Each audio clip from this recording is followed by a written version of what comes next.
I'm Sheila Fonsu, originally from Angola. I'm here to talk about the InfoSays website, which is an amazing that I would definitely recommend for you.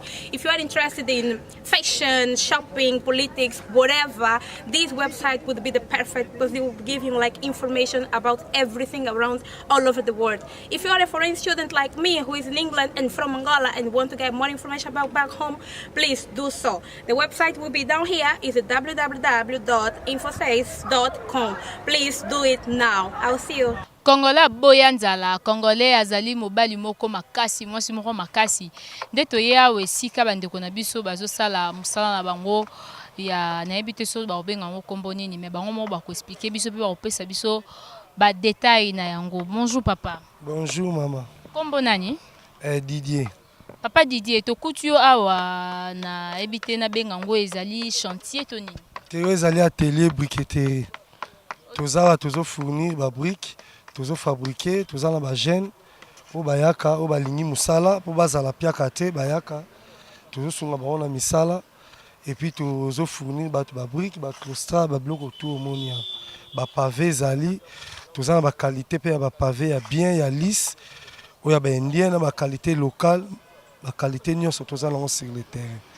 Ok, différence dini bosalaka entre ba biloko tangi wana ya ba indien, ba pavé te? Ba pavé ya ba indien na wa biso.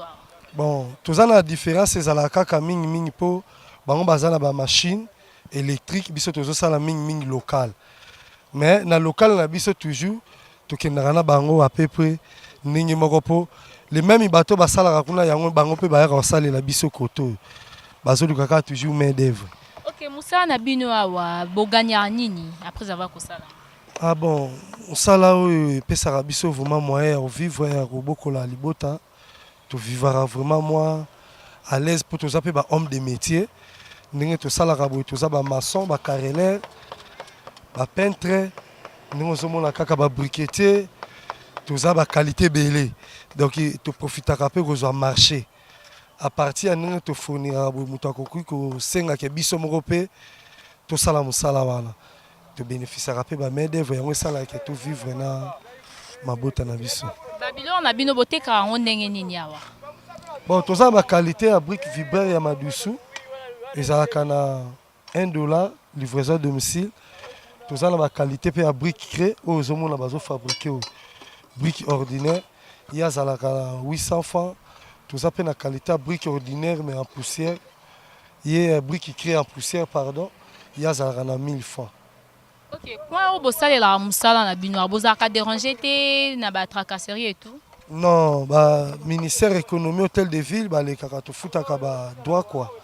Tout ça pe na mikanda makamunyo so avant de installer. Mais bah difficulté tout ça na ngwa ezalaka ka mai. Ce qui peut-être un boule beti kala munde donc en sali inondation bon bah bloc bebaka bah risque bah bloc bon bon. Le quoi tout ça na place mususu te bon. On est obligé de retravailler car à cette place. À ce moment-là, vous savez nini? Non, ça bloc baby aussi qu'à perte. Aussi perte, c'est qu'on récupère sous tes mains d'œuvre tout et à part ma brique et baby wana bokoko panza, besoin c'est comme sable. Mais ça c'est une logo pour gagner wana te. Mais biloko bongo boyebi que ça la manque plus trop parce que nzela boza musika te na kala mo bambula na ba période tozangi po ani bo linga toujours bozala na place. Non, nous te installer au milieu, l'État autorise à tongelo comme côté. Même payotte, même ni ne ko tsate. Et ça ka biloko elongwa ka bazo ça les olongo zo déplacer. Mais ko construire tel loko moko tous autorisé na ngoto. OK, pona bandeko bazolanda yo libanda mboka na ezali chaîne na biso InfoSays mingi ba ope bazolanda o na capitale na biso ko yebisa bango nini par rapport ya o ezali spécialité na bino ya musala. Eh bon non, va confier kaka expatrié te quoi. Ba congolais pe bazali o ba yebi misala. Neti ngamu tozomona na sala ba pavé o ya Shabani Ndonda. Ya grand joueur na biso Shabani Ndonda na boulevard Church. Na sala en fabrication sur place na pose. C'est-à-dire quoi ba confier biso na misala na bango ba rozape ba résultat bien quoi. Et puis na ba prix moko ya malamu ba ko sepela même na ba qualité na biso. Parce que bango ba kata congolais il faut diriger par étrangers qui travailler bien. Or, tout ça, toujours dans Maël et Nabiso. Bango kutu bazo bénéficier de services. parce que biso nde tozotravaille malgré main d'œuvre ezokwela na maboko na bango tozokoma mingi na sous-traitance babiloko moko ya bongo mais batechnicien eza nde biso soki baasocie biso baosepela. Ok, merci beaucoup. Bakuta bino wapi so baluki bino? Non, toza na boulevard Sendwe na entrée Bokassa esika parking batekaka mituka soko okoti mpo okota mpo Bokassa okokuta biso wana soko sisika parking ya mituka kuta baéchantillon babiloko na biso eza wana. Ok, merci na bandeko bamesana Rolanda Info 16 boyoki ezali souci ya congolais na courage pe ba effort nyonso fournisaka po akufa nzala te boyoki ndeko na biso ameki ko expliquer o ezali bamisala na bango ba détail na bango nyonso bino bato bosalisaka misala na kin bolukaka pe ya osungaka pe bandeko na bino ba congolais boye pe ko sombele mo ba brique esala bien. Voilà, merci na bino nyonso donc bambote belé na ba téléspectateurs ya Info 16 na bino bato bozolanda biso mbala sima na rubrique to émission na biso mususu pe borosepela. Kota na Info 16 bokozwa information solo.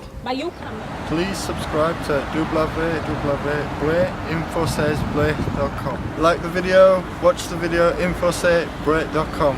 Like the video, watch the video. Botala Info16, Botala Info16, Botala Info16. Sit Iban Omboka. Sit Iban Omboka.